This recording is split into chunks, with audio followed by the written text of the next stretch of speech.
بسم الله الرحمن الرحيم.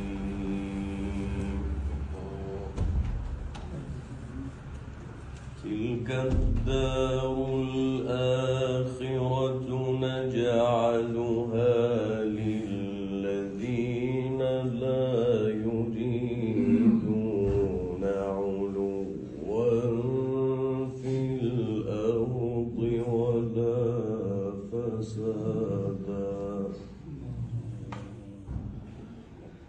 والعاقبة للمتقين.